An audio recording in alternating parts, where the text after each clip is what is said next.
चल जाऊया परत.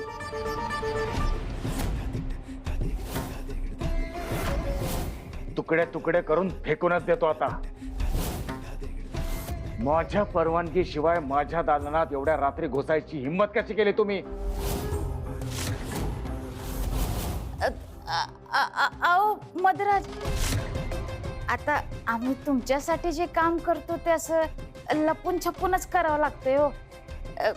पर काय आणले ते बघा तरी एकदा. बघू काय आणलंय ते.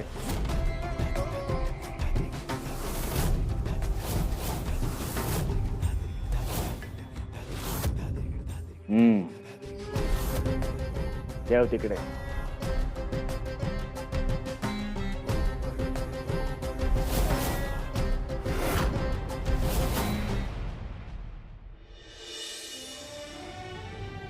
आई राजा, आज आपल्या जगदंबानं कमाल केली नाही?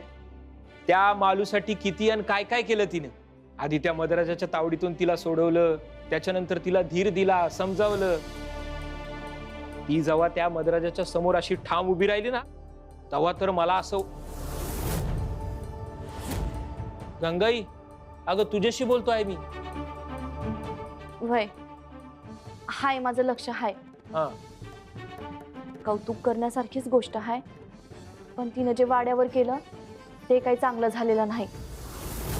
जगदंबानं असं धाडस करायला नग. आपण सामान्य माणसं आहोत, आपल्याला झेपल तसंच करावं आणि तसंच राहावं. अगं असं काय बोलतीस तू? तिनं जे काही केलं ते गावातल्या लोकांच्या भल्यासाठी केलं का नाही? आई म्हणून मला तिची काळजी वाटते. तुम्हासनी नाही कळायचं. अगं आता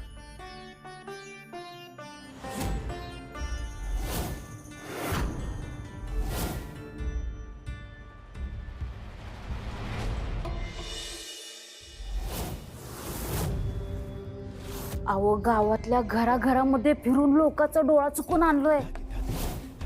आता गावात कोणाकडे बी सोनं नाणं काय बी नाही बघा. तुमच्या वाट्यातला एक मोठा अडसर दूर झाला आहे. आता कुणाला बी तुमचं कर्ज फेडता यायचं नाही बघा. वाह, चांगलं काम केलंय.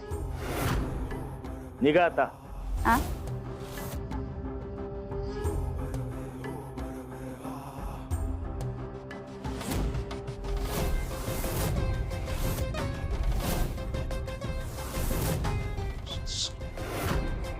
आता काय जेवून जाताय? काय राहिलंय? तसं नव्ह, एवढं कष्ट करून धोका पत्करून सोनं नाणं इथं घेऊन आलो आहे. म्या म्हणत होते की थोडं. निर्लज्ज, लबाड, स्वार्थी असंच असावं लागतं अशी कामं करण्यासाठी. सुंदराबाई, घ्या तुमच्या आवडीची जी गोष्ट आहे ती उचला. वय वय.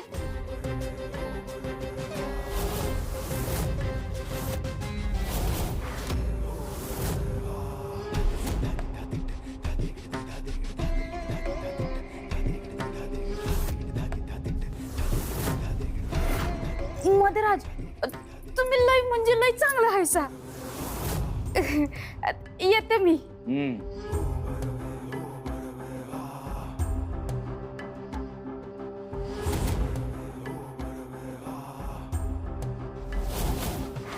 आता गावातलं सगळं धन माझ्या ताब्यात आहे. उद्यापासून प्रत्येक घरात हा मोत्यांचा खेळ रंगणार.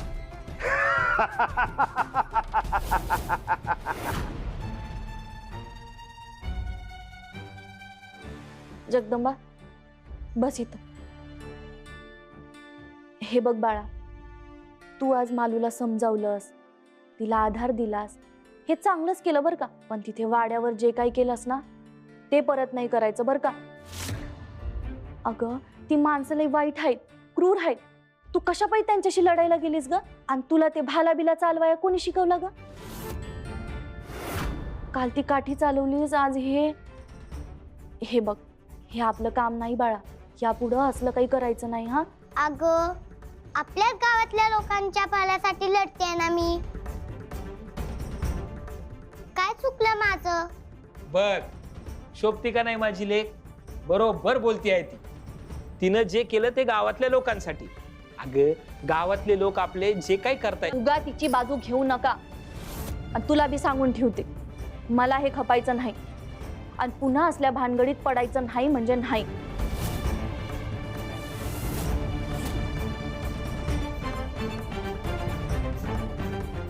आई, आता तुला माझी काळजी करायची वेळ येणार नाही. या मदाचा आजच अंत होणार.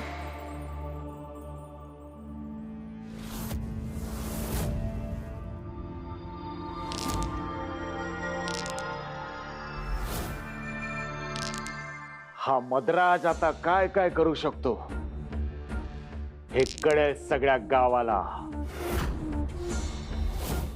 मद्राजाचा फटका आता नाही सुटका.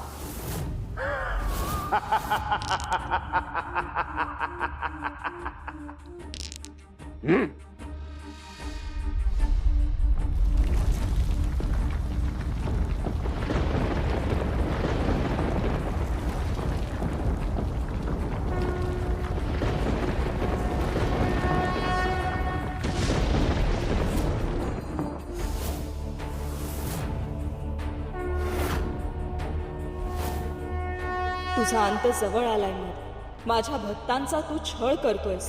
आता तुला क्षमा नाही. मला कुणीही मारू शकत नाही. तू साक्षात अहंकार आहेस. तुझा अंत कसा करायचा हे मला चांगलंच माहिती आहे.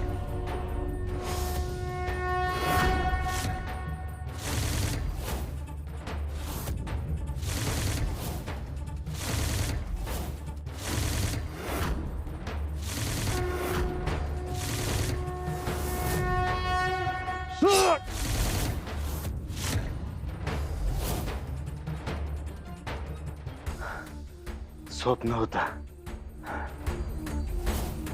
स्वप्न नव्हतं, हा इशारा होता तुझ्यासाठी. धोक्याचा इशारा. इशारा इशारा इशारा.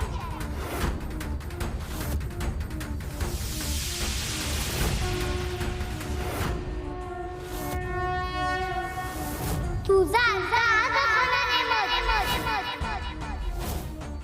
जगदंबा, तू तू इथे आत कशी आलीस? तुला काय वाटलं मी मानवी रूपात आहे म्हणून आत येऊ शकत नाही? लक्षात ठेव, तुझा आईचा आशीर्वाद आहे माझ्या पाठीशी.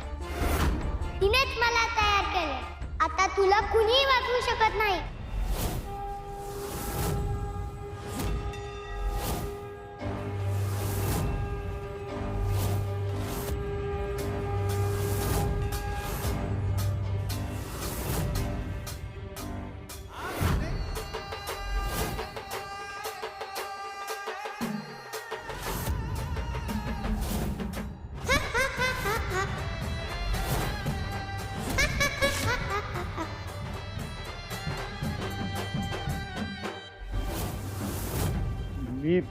मी पुन्हा याच दालनात कसा आलो?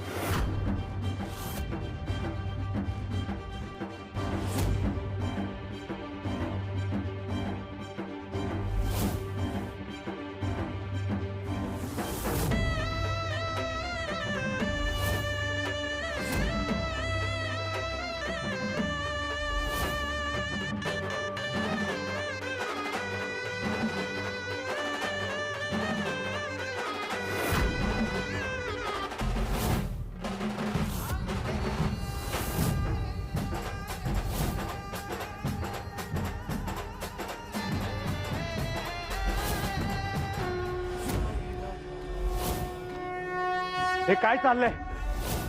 तू कुठल्या मायावी शक्तीचा वापर करतेस? ही माया नाही, तू जायची शक्ती आहे. आज तुझी सुटका नाही. तू कितीही पळ, कुठेही पळ, तू शेवटी माझ्याकडेच येणार. जा, तू तू तू निघून जा इथून. तू छोटी बालिका आहेस. तू माझा अंत नाही करू शकत. होय, करे. मी तुझा अंत करू शकत नाही, पण माझा त्रिशूळ नक्कीच करू शकतो.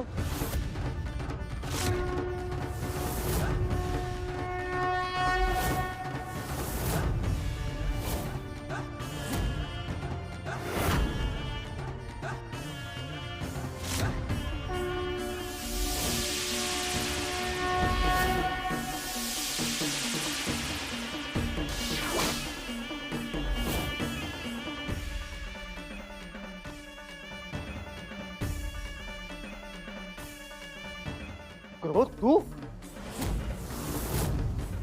तो मला शरण आला होता, मी त्याला अभय दिलं.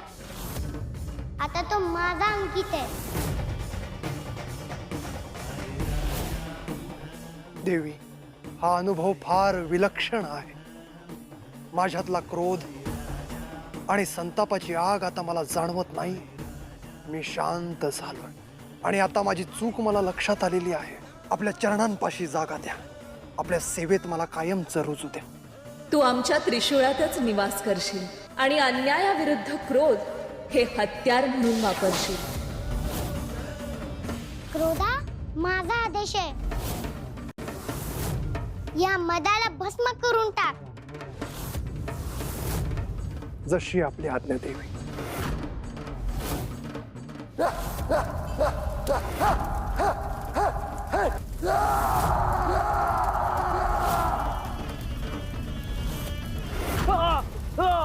वाचवा!